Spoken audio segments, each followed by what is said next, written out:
નમસ્કાર દર્શક મિત્રો, આપ જોઈ રહ્યા છો YNN ન્યૂઝ. હવે જોઈએ અગત્યના સમાચાર.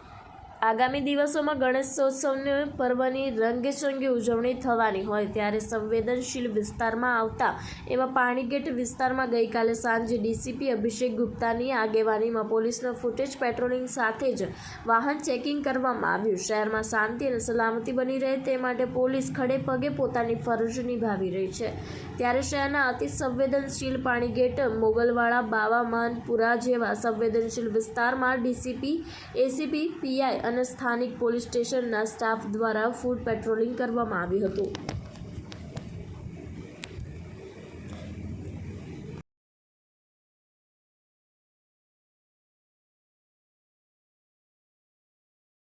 આજે જે વાડી પોલીસ સ્ટેશનની હદ અને પાણીગેટ પોલીસ સ્ટેશનની હદમાં જે સ્કોડ દ્વારા ચેકિંગ કરવામાં આવી રહ્યું છે, શાના હેતુથી છે? આપ તો જાણો છો તેમ આગામી 27 તારીખથી ગણેશ ચતુર્થી છે અને ગણેશનું આગમન મોટાભાગના સિટીમાં ગણેશ પંડાલોમાં થઈ ગયું છે. અમુક જગ્યાએ બાકી છે.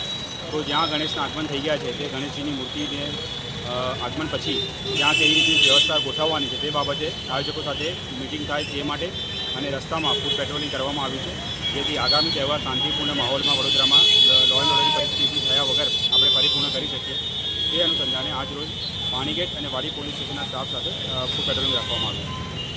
આવનાર દિવસોમાં ફૂટ પેટ્રોલિંગ ચાલુ જ રહેશે? હા, એ રેગ્યુલર ફૂટ પેટ્રોલિંગ ચાલુ જ રહેશે. Subscribe now and press the bell icon. Never miss an update.